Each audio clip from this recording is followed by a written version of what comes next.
We were stationed at the Tripoli airport at around the same time that Bab al-Aziziyah was beginning to fall, but the rebel unit that we were with was continuing to get pounded day and night by artillery, by Grad rockets. They were fighting for control over chunks of land that surround the airport itself. When they were finally able to gain control of these areas from Gaddafi loyalists, especially a critical highway that runs from the airport to Tripoli itself, that is when they began to uncover the true scope of the atrocities that were happening just in this one area. We heard about the warehouse that people were saying was the scene of a horrific massacre from a number of the rebels. When we first got there, volunteers were continuing to remove bodies. All of them appeared to have been charred beyond recognition, that the stench was almost unbearable. The expression on the faces of the volunteers, on the rebels, it was one of shock, of disgust, of pain.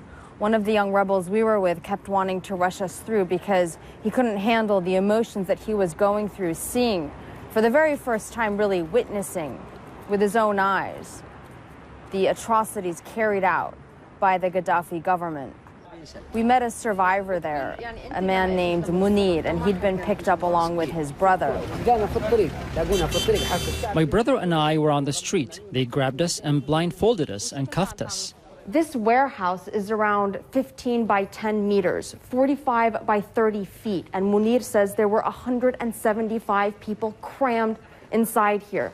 At one point, the guards came in and actually told them that they were going to be set free, and everybody began talking about what they would do next, what it was going to be like to see their loved ones. And so come sunset, the guards opened the door. But instead of setting them free, Munir says they threw a grenade inside the warehouse and then they opened fire. Residents had heard the gunshots, they heard screaming, they heard explosions, but no one dared approach the warehouse out of fear of the Gaddafi loyalists who were still in the area. When they finally did approach it, all they found were the charred, still smoldering remains of what it would seem, according to the volunteers there, more than 150 people that were being held captive.